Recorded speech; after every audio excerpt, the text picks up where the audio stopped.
Hey folks, this is Frankly Vegas, where we eat as you'd eat. We experience places anonymously so that we can report about them honestly. Today, we're taking you to Scarpetta, located inside the Cosmopolitan, on the 3rd floor.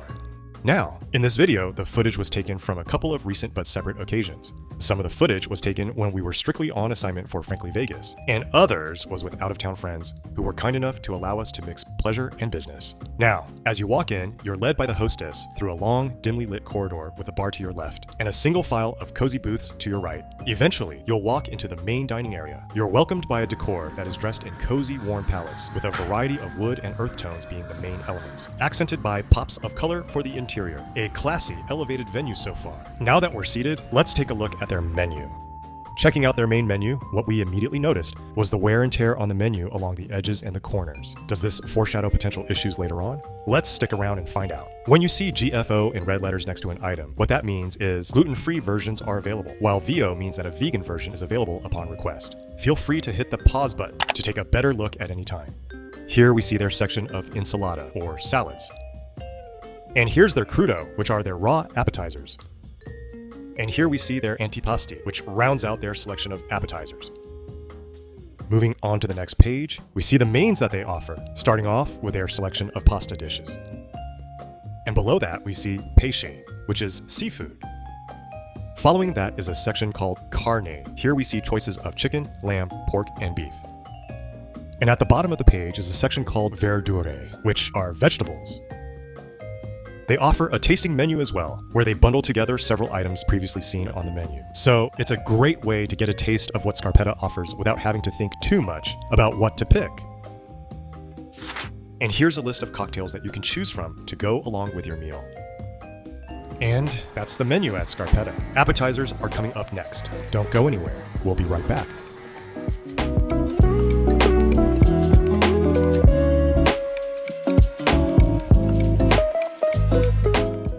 Let's take a look at the appetizers we ordered. We got caprese, calamari, grass-fed beef tartare, the seasonal pumpkin soup with king crab, and the raviolo. Before we get into the appetizers, let's talk about the complimentary bread service for a little bit. Scarpetta offers a nice variety of different types of bread, such as sourdough, a ciabattini, which is a type of ciabatta bread, and a couple of types of stromboli. The bread basket comes to the table warm, and also comes with a very warm towel that actually stays warm for quite a while, so that there's no rush to enjoy the bread throughout the course of your meal. First, let's go over the tray of toppings served alongside the bread. This is the mascarpone cheese with a pinch of sea salt on top. Next is what appears to be a marinated eggplant garnish. And then, this is olive oil. Now, going over the bread provided in the basket. If you're a big fan of bread, and, well, who isn't? You're in for a treat here. The bread service here is impressive enough that we feel that it deserves special attention. Let's start out with some filone that's perched on top of the basket. Here, you can see me tearing off a piece of sourdough, which, due to the resilient crust, takes a little bit of effort to do so. When you eat the sourdough bread on its own, the crust has a nice give and isn't tough, which is a huge relief knowing it won't cut into your gums. When eating a piece of sourdough, it's slightly springy, and the flavor is very subtly tangy. It's certainly not too strong. They absolutely nailed the recipe for filone Italian-style sourdough, which requires the sourness to be taken a notch down from what you typically expect from your run-of-the-mill sourdough. Let's try some mascarpone cheese. Now, as we're knifing it, you can see that the mascarpone cheese is so soft and silky. It's so light, you can barely feel anything. This is looking really promising. On the initial bite, the flavor is extremely delicate and light. As it lingers a bit on the tongue, the cream in the cheese provides some sweetness, although it's quite light and exquisite. It's incredibly whipped and airy. Now, after you spread mascarpone cheese on the sourdough, you get a nice combo of a bit of tangy as well as sweet flavors, with just a tiny bit of savoriness swirling around in your mouth. Moving on to the ciabatta. It still feels a little bit warm, soft in the hand, thanks to the warmth of the basket. A nice dense texture in the hand, a bit spongy. It's also much easier to tear apart than their sourdough. Let's dip it into the olive oil, which is nice and light in color. The olive oil has notes of pine and grass. It's bright and very freshly fragrant. The texture isn't too thick or greasy either.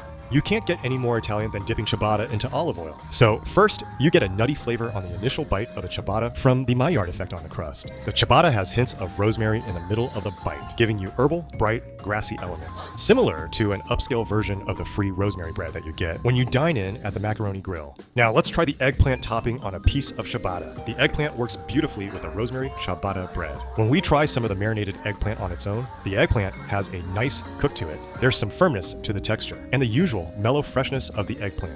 It tastes like it's marinated in tomato sauce, which is nicely infused into it. When adding the eggplant topping to the ciabatta bread, the savory, acidic tanginess from the tomato sauce, along with the mellow texture from the marinated eggplant, pairs incredibly well with the bright herbal grassiness of the rosemary in the ciabatta. Next up, from the bread basket are a couple of different types of strombolis, a broccoli stromboli and a sopressata stromboli. Let's try the broccoli stromboli first. We can see that it contains broccoli and cheese. The crust is pliable and has a light crisp to it.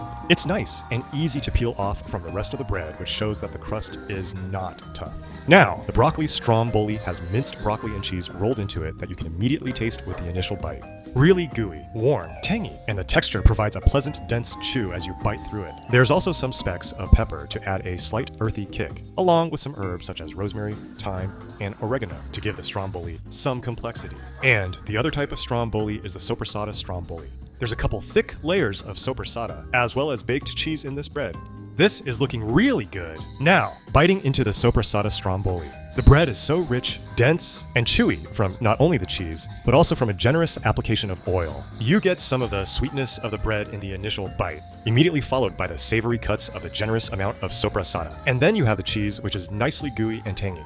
It's so incredibly hearty and filling. Here, we pull a piece of sopressata out to try it on its own. We find that it's nicely cured and not too salty. There's also rosemary, thyme, and oregano, providing herbal elements that add to the flavors here. The sopressata stromboli is so satisfying and delicious. And that's our take on the bread service at Scarpetta. It's surprising that Scarpetta doesn't charge for their delicious bread basket. But we don't want to give them any ideas now, right? Next up, we'll show you the appetizers that we've ordered at Scarpetta. Let's first start off with the caprese. Here we see a nice thick layer of Bufala mozzarella cheese, with a light drizzle of balsamic glaze on top. We can also see a couple of dices of red onions, a touch of microgreens, with a few pieces of cherry tomato halves. When eating the caprese, you get very mellow flavors with the Bufala mozzarella cheese, slightly savory and tangy when biting into the caprese. You also get a slight milky element coming from the cheese, which helps cool and balance the zest from the tomato. Its texture provides a little bit of a smooth give, which is par for the course of fresh mozzarella. The cherry tomatoes are sweet, tangy, have a nice snap to the skin with a fresh, firm texture inside. This caprese was nice and refreshing. The next appetizer we had is the calamari, which comes with fresh lemon, served alongside a tray of Calabrian tomato sauce, and lemon basil aioli. Just by looking at the pieces of calamari, we spot some red and green specks. The crust has a nice delicate crisp, a perfect fry job with the batter. The crust also provides a nice kick, a little bit of heat on first bite. We presume this is from the red and green specks of chili dotting the crust. Inside, the squid is springy and fresh, delivering an extremely mild flavor. When dipping the calamari into the Calabrian tomato sauce, the sauce is very rich and pleasant. There's a comforting chunkiness to it. And as with any great tomato sauce, you taste a wonderful play of savory and tangy flavors, with a nice roasted element that we think is coming from the Calabrian chilies, though the chilies don't add more heat in addition to what the calamari crust already provides. On the other hand, the lemon basil aioli is creamy and provides a nice cooling effect to counter the occasional heat you might get from the calamari. The lemon and basil flavors are subtle, reserved, providing a nice balance. A tasty calamari overall. Moving on to the grass-fed beef tartare. The beef tartare comes with capers, diced cornichons, diced shallots, along with some Parmesan crisp. The beef tartare is rich and thick, bolstered by the cured duck egg yolk that's mixed into it. That egg yolk gives a slight salty note to the beef. If the salt levels are not enough for you, the capers can help you take it up however many notches you'd like. You then have other elements cutting into the richness of the beef, such as the shallots providing some zing, some spice and heat from shaved ginger, and some tartness from the bits of cornichons. You can either dip the Parmesan crisp into the beef tartare and try scooping it up, or spread the beef tartare onto a Parmesan crisp. You can't go wrong either way. Overall, this was an enjoyable beef tartare. Okay, next up is the seasonal soup, which is a roasted pumpkin soup with king crab. It comes out with a clump of king crab meat, creme fraiche, as well as greens resting on top of the soup. Just by spooning it, you can see that the soup is thick and has some lumpiness to it. Upon tasting the soup, the texture is quite thick and creamy, just a little bit gritty, giving it made from scratch feel. The first flavor you taste is a balanced, earthy sweetness of the pumpkin with a savory dash. On our second spoonful, there's a little bit of acid and tang, but we're not sure what's providing it. Maybe it's coming from a little bit of tomato in it. The earthy sweet pumpkin remains the primary flavor with that slight tangy note helping offset it. The crab meat is fresh and plump, and the flavor of the king crab is mild and subtly sweet. The ratio of crab meat to soup isn't too generous, but we consider it acceptable for an upscale serving like this. The greens are freshly crisp and tastes like it's sorrel where it's slightly bitter and slightly sour. So, when you scoop up a spoonful with the crab meat and greens in it, it's a nice blend of sweet, savory, sour, and a tad of bitterness to provide a little bite.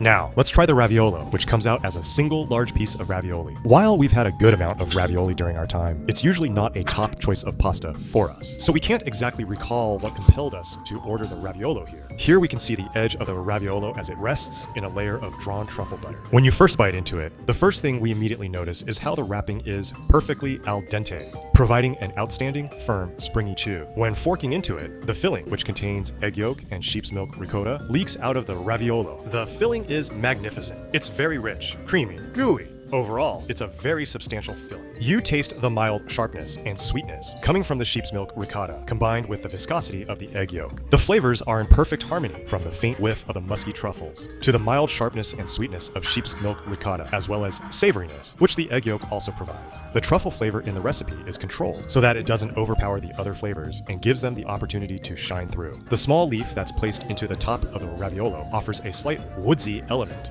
Overall, the raviolo is spectacularly executed, with the recipe being simply divine. What an extraordinary raviolo. Imagine how we would have missed out had we passed on it like we usually do with ravioli elsewhere. Technically, the raviolo can be shared, but who can blame you if you hog up the raviolo for yourself? Now, that completes the appetizers that we've had at Scarpetta. Don't go anywhere, and we'll be right back with entrees.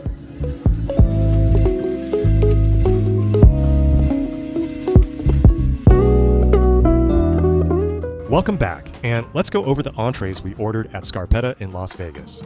We got the champagne and king crab risotto, and then the tagliolini agli scampi. The spaghetti, we also got the agnolotti, the branzino, and the special of the night for one of our visits, the lobster spaghetti pasta. First up, let's check out the champagne and king crab risotto. The first thing we noticed is that there's so much butter and cheese that you can smell it right off the plate even before eating it. The cream is rich and thick, and tastes like it has well-aged Parmesan in it, giving off some potent, sharp, and tangy flavors. Very enjoyable. The chew of the rice is delicate, a perfect cook to the rice, not too crumbly or gummy. When trying a forkful with the crab meat provides a little bit of sweetness, and there's also a light application of dill. Then there's a little bit of a dry hint coming through the middle of the bite from the champagne. All of the additional elements balance nicely with the richness of the cream sauce and brings out the aged nature of the Parmesan. This is a very rich and exquisite risotto. And next, we'll talk about the tagliolini agli scampi. The pasta is cooked slightly over al dente, but still has a fun chew to it, part firm and part springy. The lemon juice and garlic butter sauce is silky, not too greasy, and is the perfect match for the shrimp, which is very fresh, plump, and juicy. So perfectly cooked and nicely seasoned. There's a generous amount of shrimp meat all throughout this dish. There's also some small chunks of fresh scallops as well. And both go very well with the salinity from the capers, the tangy sweetness coming from chunks of heirloom tomatoes, along with a little bit of a fresh, bitter bite coming from the sorrels. Now, midway through the bite is where you pick up some spice, which provides an approachable level of heat. The whole prawn is definitely fresh. It's plump and sweet as well. It's well prepped and presented so that most of the body of the prawn has been peeled in the middle, leaving the shell intact in the head and tail. This tagliolini is a marvelous pasta. And now, we come to what's simply called spaghetti on the menu. When the spaghetti is plated, it just doesn't have the same wow factor as many of the other items. Just like it's mentioned in the menu, it's unassuming on the table and sandwiched between other entrees that seem much more enticing. You start questioning what would possess any adult who's dining at an upscale restaurant like Scarpetta to order spaghetti. Well, get ready, because we're going to use words we've never considered using to describe plain old spaghetti. But simply put, this is one extraordinary, incredible spaghetti. When eating the spaghetti, the flavors that immediately hit the palate are the nuanced sweetness of the tomatoes, but you also get some sharpness, richness, along with a good amount of smoothness from the oil and presumably cheese in the bite. Then there's a little bit of heat plus hints from the basil a couple of seconds midway into the bite. It's nearly the perfect balance of flavors and texture. And speaking of texture, what really tips the scales for us with this dish is that the spaghetti pasta, which Scarpetta makes fresh in-house, is absolutely exceptional. Despite being thick, it feels perfectly cooked through. We suppose it's cooked al dente, but this spaghetti could redefine what al dente means exactly. Because unlike other al dente pasta we've had, and this even includes the other types of marvelous pasta here at Scarpetta, this spaghetti nearly had a snap to it when chewing through it, which was surprising to us. It doesn't quite have the snap that the casing of a well-made sausage would have, but the chew that we experience in the spaghetti at Scarpetta really reminds us of that type of sensation. The chew is extremely springy, quite firm, and yet there's absolutely no evidence of the pasta being undercooked. We wanted to savor every moment, every strand of the spaghetti, so we paced ourselves eating it. We can confidently say that at no point did the spaghetti pasta ever start disintegrating and lose its magical chew. We have more to say about some concepts around this spaghetti dish, which we'll leave towards the end of the video. But for now, this is simply a phenomenal spaghetti. It truly blew our expectations away. And next up, let's talk about the agnolotti.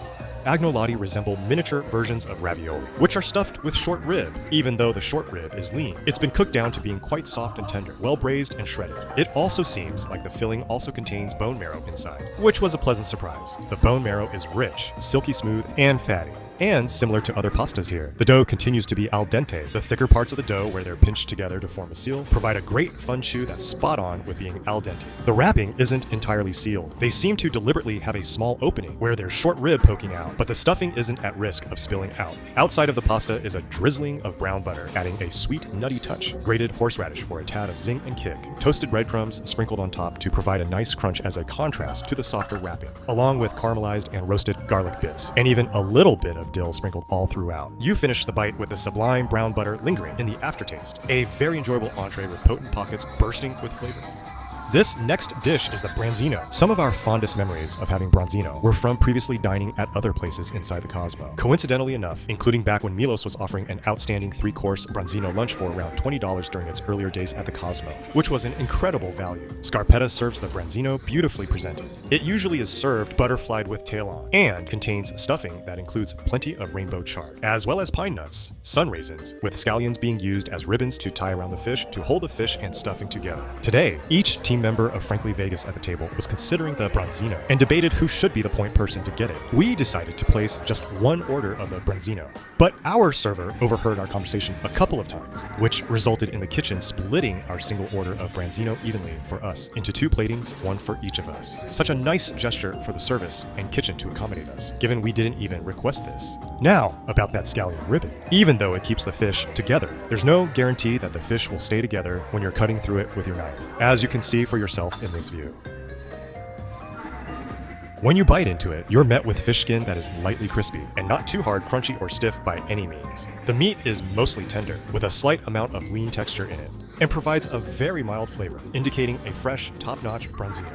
Meanwhile, the flesh immediately underneath the skin is moist. Plus, the skin separates from the rest of the fish without much effort. An outstanding job by the kitchen. The stuffing contains rainbow chard, which tastes warm, savory, with a hint of mineral and bitter notes. It's very nicely cooked down and goes well with the earthy roasted pine nuts, as well as the sun raisins, which provide bright, sweet pops in your bite, along with providing a fun chewiness. When you get into bites that include the scallion ribbon, some sections of the scallion ribbon got a bit more cook time, while other sections less so. The scallion ribbon is ingeniously creative since not only does the scallion serve a functional component, it also adds a flavor element as well, ranging from a smoky char to a savory caramelized scallion to lesser cooked sweeter onion flavor, which is a nice way to add a slightly different character to each bite. There's a couple of smears on the plate to provide different flavor accents. One is a citrus tomato sauce to add more tang to your bite, and the other is a basil pesto to further enhance the richness of the branzino. And even after a long while after the branzino has been served, the skin continues to stay crisp without softening over time. A testament to the diligence of the kitchen in developing and executing this dish. This branzino will easily be one of the most memorable branzinos we've had. So, we previously praised the sparsely named spaghetti.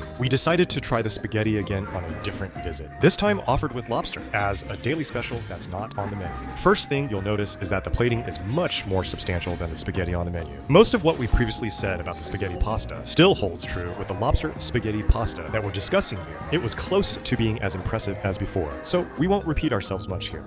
One slight difference is that, this time around, the spaghetti was cooked just a tiny tad bit longer, which means that the chew is just oh so slightly softer than before, with a very slight lesser amount of firmness, a hair less of a bounce in the chew, but overall, still an extremely fun and exciting pasta to eat. In addition to the lobster, there are plenty of pieces of chopped asparagus stalks and spears.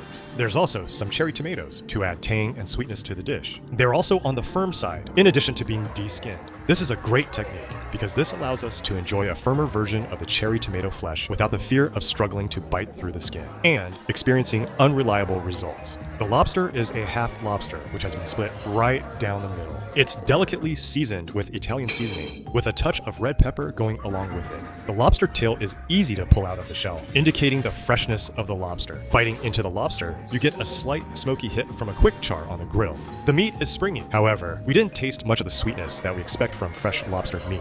Meanwhile, there's a hidden gem inside the head of the lobster, the lobster claw. The kitchen has impeccably tucked the lobster claw into the head of the lobster. So, if you're somebody who avoids eating the tamale in the head of the lobster, and you get this dish, make sure you double check that you didn't miss the lobster claw here. The claw meat provides a more potent, fresh signature lobster flavor. One other point that we wrestled with is that the size of the lobster may seem smaller than we'd initially like. However, we can see that the plating determines the size of the lobster, since having a lobster that's too large may cause the dish to appear imbalanced. Overall, an excellent lobster spaghetti pasta. And those are the entrees that we recently had at Scarpetta. But we're still not finished yet, because we have dessert coming up next. We'll be right back.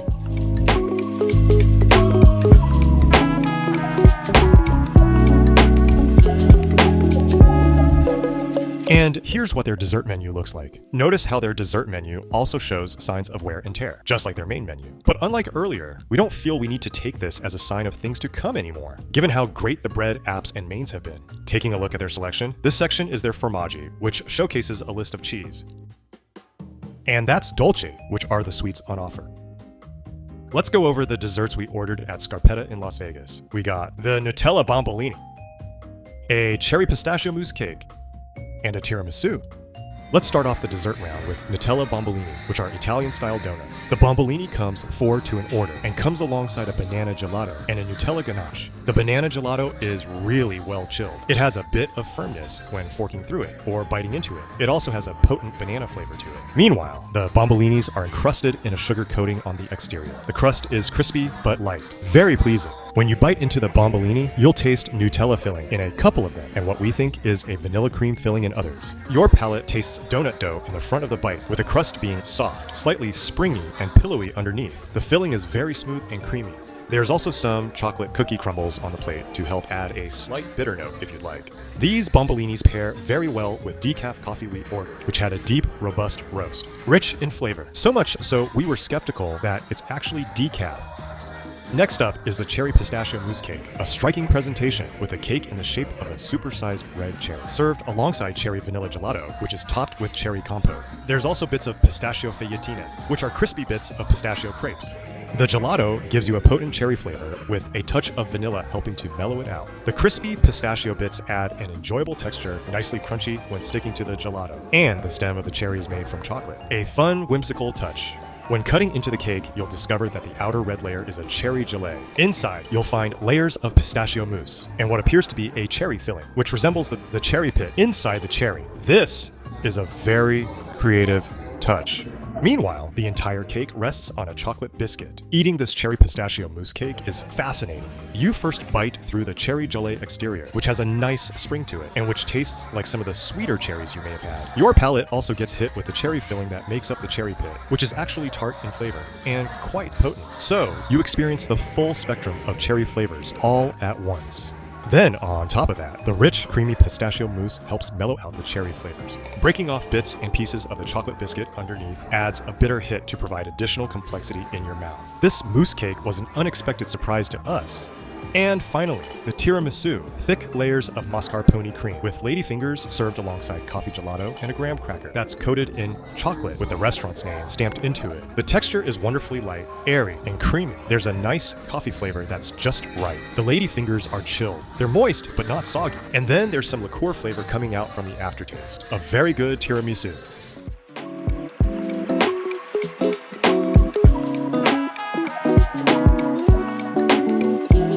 And that concludes the food we recently tried at Scarpetta in Las Vegas. The music playing in the background is big band, soul music, reminiscent of the vintage days of Vegas, while the crowd is dressed clean casual, or better. The service is outstanding, engaging, and very patient. They also were not imposing, nor did we feel rushed, but also never allowed our water glasses to go empty.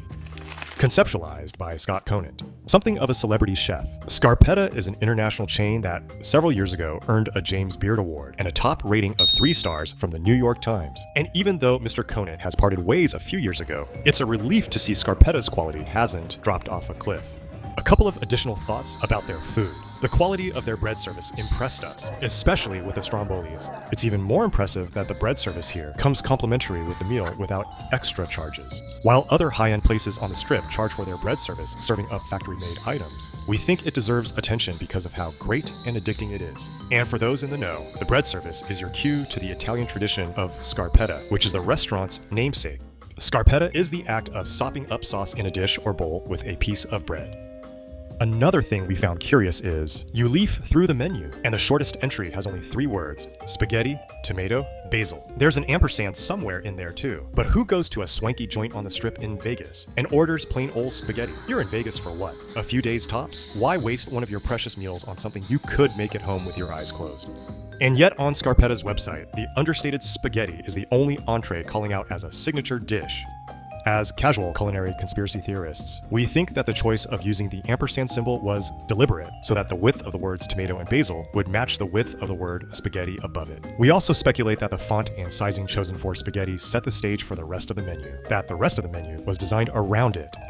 Furthermore, it seems to be the lowest priced entree. We're unsure what to make of all this, except that it's simply a fascinating observation.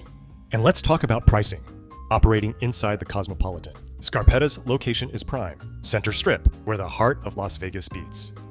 And yet, for an average person, it can be hard to imagine paying much more than $100 per person with an appetizer, an entree, and that amazing bread service. Now, of course, this is without ordering any alcohol to go along with your meal. We are very reluctant to say that Scarpetta provides an incredible value because it's almost sacrilegious to use the phrase, quote, incredible value, unquote, for an experience that's definitely elevated, if not fine dining exactly. But you get the idea. Scarpetta is the Hemingway of upscale Italian dining on the Strip. It's stately, yet understated. There's little outward pizzazz. It lacks immediate curb appeal, playing second fiddle to the brighter, bolder beauty in Essex next door. You barely see their name in bright lights or on a billboard anywhere. And yet Scarpetta is on the short list of restaurants where you can catch a view of the Bellagio fountains while dining.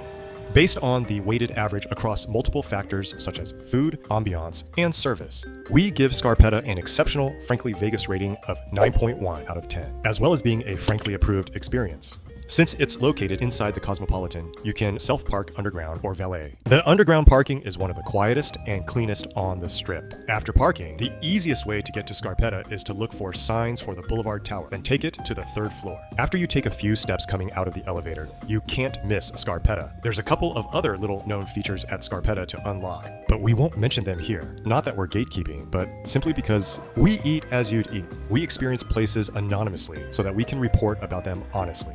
If you liked this video, please feel free to give it a thumbs up. And don't forget to hit the subscribe button on our channel so that you won't miss any of our upcoming experiences.